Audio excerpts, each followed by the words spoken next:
All right, let's keep it quiet in here now, okay? Let's go ahead and review some of the things that we talked about yesterday. In Chapter 2, we're talking, one of the primary things we're going to do is learn how to deal with equations in two variables. One of the things that we did in Chapter 1 is we learned how to graph, or not to graph, but to solve equations in terms of one variable, like x plus 3 is equal to 7. Solving for that x is equal to 4. Now, you wouldn't necessarily want to graph that on the number line because it's just not necessary to graph one point, but if you did, it would look something like this right here. You would plot your number line. The solution, its address, we would say, would be 4 units to the right of the origin. Okay? So this is sort of like you might consider graphing a solution on a number line. It's sort of like plotting or graphing a solution in one-dimensional space. The inequalities, like x greater than 3, we did lots of inequalities in Chapter 1. Definitely, I wanted to graph those solution sets on the number line, and that would look like this. With the open circle on 3 to the right of the origin, heavily shaded to the right. Again, plotting your solution in one-dimensional space.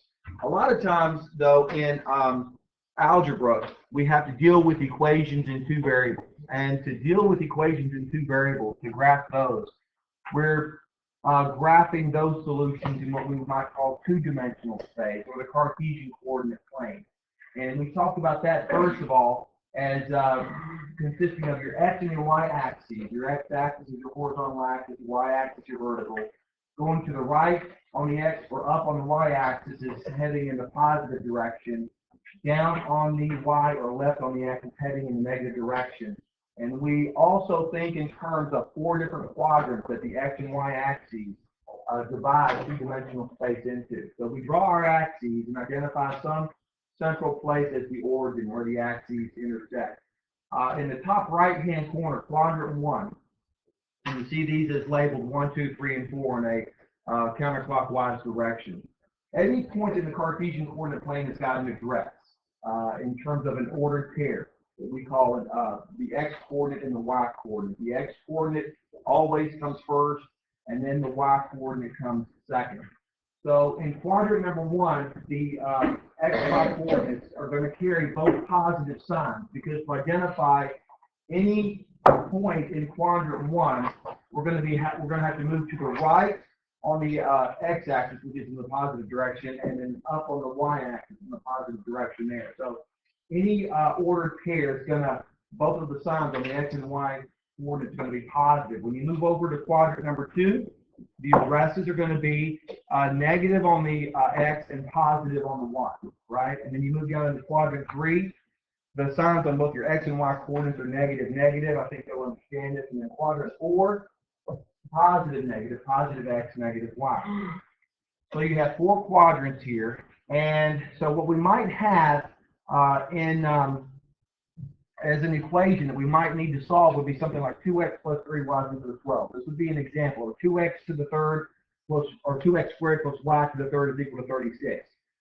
We can plot points that satisfy the conditions of these equations in the coordinate plane, connect the dots, and have a graph or a picture of what these equations represent.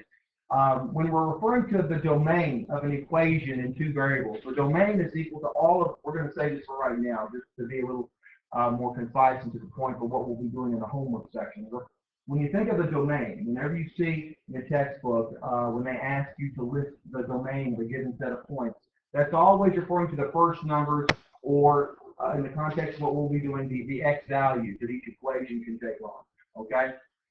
X is also referred to as the independent variable, and y is the dependent, but we'll get to that here in just a minute. The range is all the possible y values that an equation can take on to make it true. All right, and we'll talk a little bit more about that in just a minute.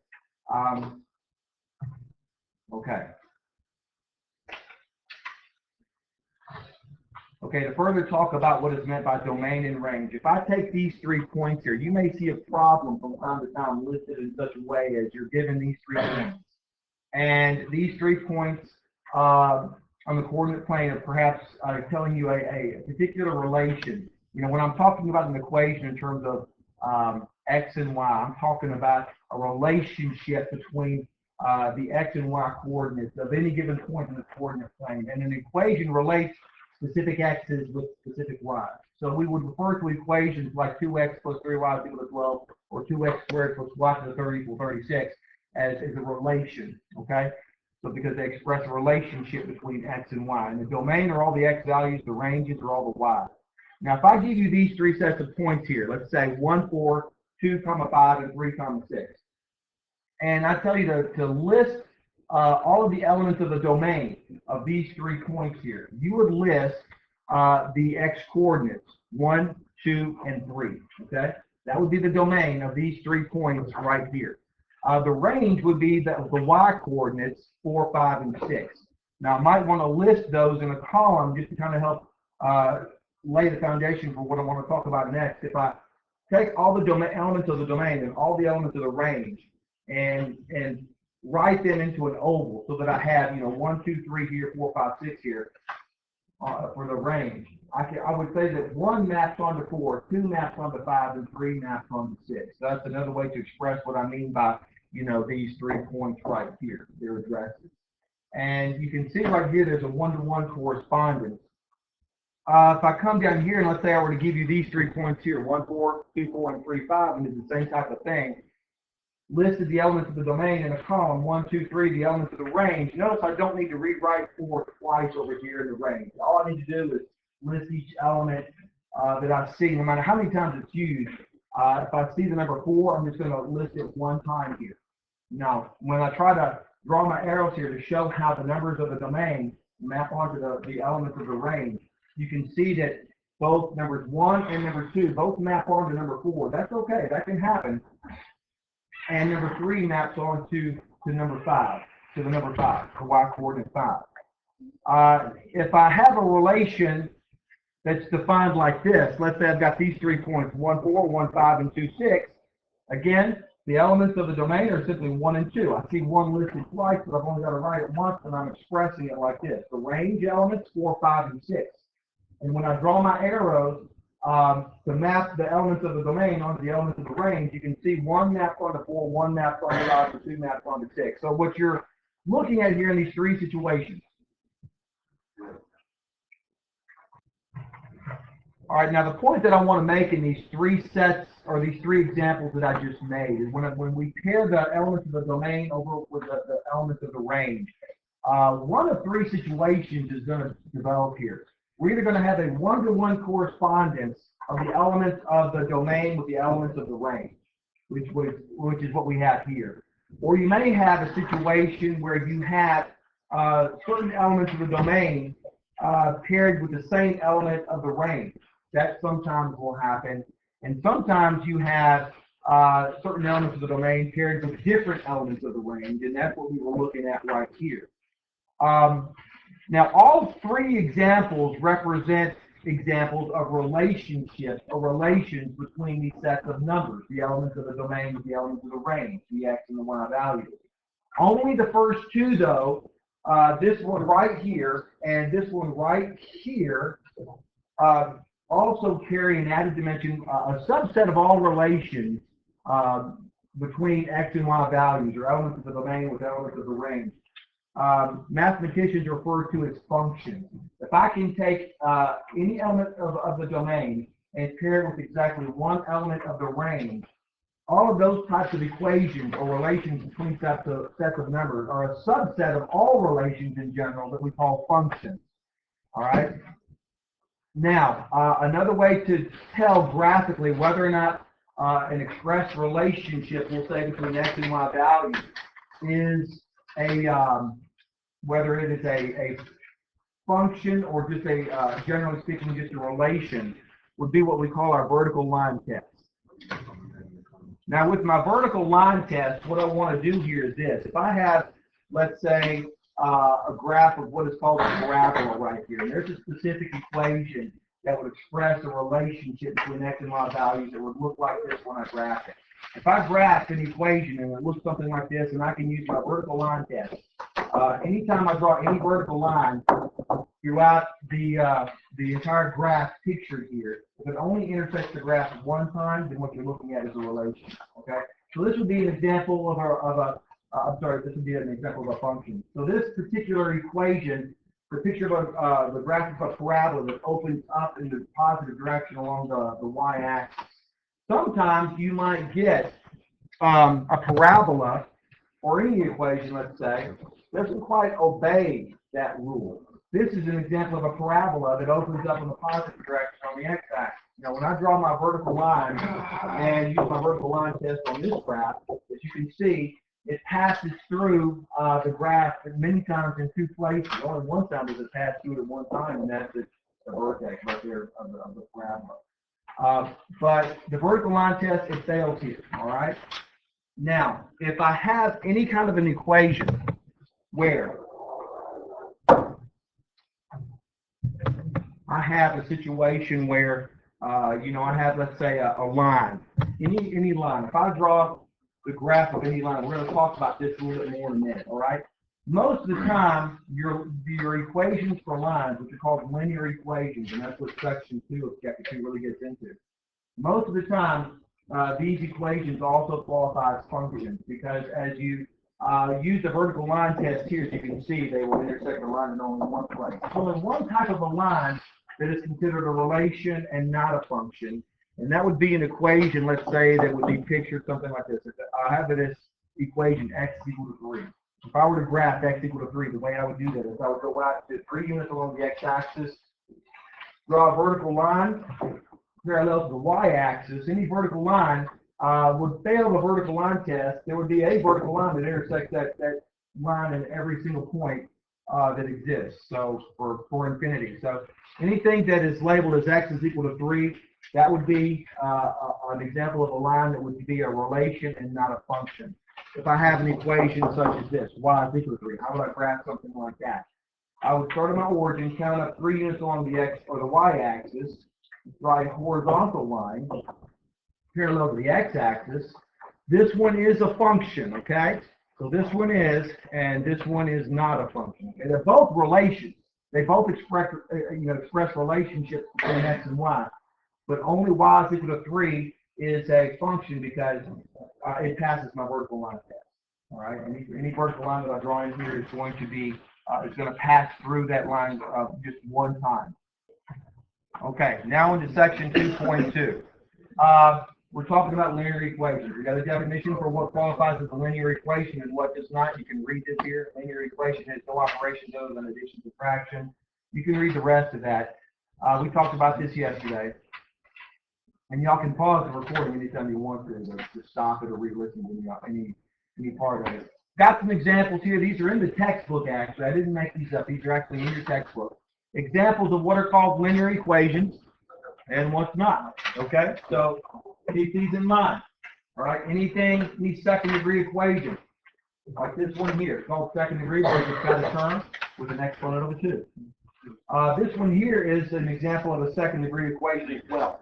All right, x times y. You can't have two variables multiplied together and have a linear equation. If you try to graph it, you see that it actually graphs a curve of some kind. Keep going. All right, now, so look at these examples. We've talked about these. We'll talk about them more in the future to help distinguish between what we mean by what is a linear equation and what is not, because you're going to be asked questions in your homework assignment to identify equations as linear or not. Okay, and what you want to do is you want to look for equations that are first degree equations, like this one right here. All right, all of these are linear equations. This may not be a function right here, but it is a linear equation. It's the equation of a line. This one too. So anyway, all of these over in this column right here, no, those are not linear equations. We've already talked about, well, let me talk about this. If an equation is a function, and most of your lines are, functional notation looks something like this. If this is my equation, y is equal to 10 minus 3x, a lot of times the expression y is replaced by this expression here, f of x. And we'll talk more about that next week. But just know this. When you see this f of x, it's not f times x. Read this as f of x equals to 10 minus 3x. Just somewhat of a convenient notation sometimes to try to find values or more precise algebraic ways of expressing a question to find a value. Let's say if I want to know what is the value of 10 minus 3x when x is 3, I would ask it this way. I would say f of a negative 3. Substitute wherever you see an x, the negative 3, then evaluate the answer. Okay? And you could do that and for any expressed value for x, you could find a corresponding value for y. that would make the equation true. One of the things that you're going to have to do in this section here, section 2 in your homework, which was page 66, I wanted you to do 16 through 50. I'm going to reassign that tonight. I think I'm just going to leave that with your assignment. I was going to give you something else to do, but I'm going to leave it with that. Okay? Page 66. 66. I'm going to leave it with that. But what you're going to want to do, you're going to have to graph some of these equations, okay? And what you're going to do is use what's called the table method. So you're going to draw a table like what I did here. Make up some values for x. Keep them pretty easy to work with. Numbers right around 0. All right, I chose in this example right here, I went -2, -1, 0, 1, and 2. You substitute these values in the column for x into your equation. Find the corresponding values for y. Then what you do is you plot these individual points as ordered pairs in the Cartesian coordinate plane. And I'd like you to get graph paper. Cartesian. Since I ain't giving you any more homework than this, which is just reassigning what I did last night, and I'll amend the lesson plan online to reflect this, because I got something else on there, but I'll change it. But I want you using graph paper, okay? I want you using graph paper. Just plot these points, connect the dots, and you'll see a line.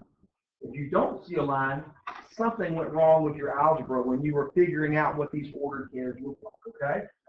Yes, sir. Okay. I'm going to stop. There's a lot more I could say. But no. Okay, let me pick this back up for just a minute or two and talking about how to graph the equation of a line. Because on page 66, you're going to be given several equations, and I'm looking primarily here at problems 39 through 50, which, you know, your assignment extends through that. One way to graph a line, and it can be kind of risky, you know, from geometry you learn that 2 points determine a line. If you simply look for the x and the y intercepts of the equation of a line, where the line actually intersects the x and y axis, if you properly identify those 2 points and you draw the line through those 2 points, you have your line. Oftentimes I like to encourage students to at least double check the accuracy of their work here by choosing a third point on the line. Just choose another x value and find the corresponding y value that goes with it. Plot that point and make sure it still falls on the line somewhere to make sure that you got it. Because if you make a mistake with your algebra, you may misplot the x or the y intercepts, and then, you know, that's going to mess up your whole problem. So what is the x-intercept? What is the y-intercept? The x-intercept, let me state it this way. What is the x-intercept? Okay? That's where the equation, no, that didn't write. Pretty good. Where the equation crosses, what do you think? The x-axis? The x-axis. All right. Now, wherever, if I have the Cartesian coordinate plane here, I'm going to draw it across crosshairs here. This is my x-axis. Anywhere along this point or this axis here, wherever the line may happen to cross it, what is the y-coordinate going to be? It's going to be 0, isn't it? Y is going to be 0 anywhere along in there. So to find the x-intercept, set y equal to 0. All right? That's to find the x-intercept. You do the same thing with the y-intercept, okay? With the y-intercept, that's going to be the place along the y-axis wherever the line crosses it. What's the x-coordinate? Anywhere up and down the y-axis. You know, to find that, you would set x equal to 0, right? So those are 2 ordered pairs that should be fairly easy to find. You know, if I wanted to graph let's say 3x plus 2y is equal to 6, right? 6. All right, if I want to plot what I can do is set up two ordered pairs here. Think of it this way, all right? If we substitute 0 for x, 2y is equal to 6, and y is equal to 3, right? If I substitute a 0 in for y, 3x is equal to 6, and x is equal to 2. All right, now, as long as I did, so what I did is I found, right here, I found my y-intercept. Over here, I found my x-intercept, right? So this would be my y-intercept. This would be my x-intercept. Why? Because this is where the graph crosses the x-axis. This is where it crosses the y-axis. So where would that be in the Cartesian coordinate plane? 0, 3 would be about right here. 2, 0, right there. Connect your dots. That's your line. You may want to choose another point. Maybe choose x equals to 1. Solve it. See if the point lies on your line somewhere, just to make sure that you got it right. All right. This is probably the trickiest stuff here. There's one other concept that I want us to get to here. Okay, this is the last concept that I want to address here. Standard form of a linear equation. Okay. When you see something set up in this format right here, ax plus by is equal to c. All right, this is in your textbook. A is greater than or equal to 0. A and B are not both 0. Okay.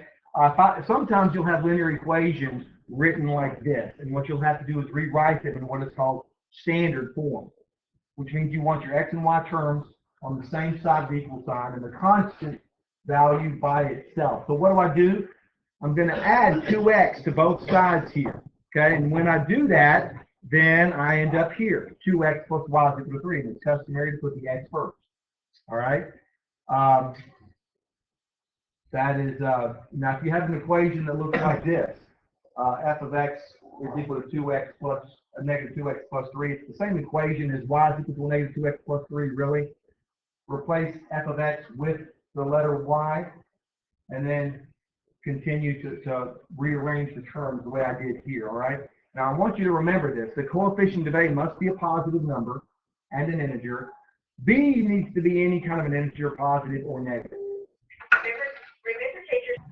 Okay, if I've got an equation like this, a negative 3/5 x, this one right here, negative 3/5 x is equal to 3y minus 2.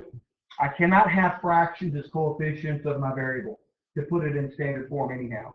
So the first thing I may want to do, once I get 3y, subtract 3y from both sides, so that I have at least my x and y terms on the same side of the equal sign, then my constant terms over here. Okay, just change this so that you can see what's going on here. I have a negative 3/5 x minus 3y now is equal to a negative 2. Why? Because I subtracted 3y from both sides, okay? So now it's down here on the left side of the equal sign. But now this is still not standard form yet because I've got a fraction as a coefficient of x, and I can't have that. So to get rid of that fraction, you may want to think in terms of multiply the entire equation by a 5. That would wipe out that denominator, wouldn't it? So when that happens, I have a negative 3x. I have to say 5 times a negative 3y, which is a negative 15, and then change a negative 2 to a negative 10. Everything has to be multiplied by that 5. But now I've got another problem here. This is still not standard form because the coefficient of my x is a negative number. It's okay that y is, but it's not okay that x is. So I've got to multiply the entire equation by negative 1 so that I can affix a positive sign essentially to that 3, which also, by the way, will change the sign on the 15 and the sign on the 10. So this is referred to here as this is now finally in standard form. And you're going to have to transform some equations into standard form in your homework assignment, okay? So good luck with that. We'll check this out, see how you did on Monday. Please do it. I don't want y'all to have Friday school. All right. Refer to this video that I just did, and also look on RenWeb for all of these documents posted as a PDF. Okay. Go ahead.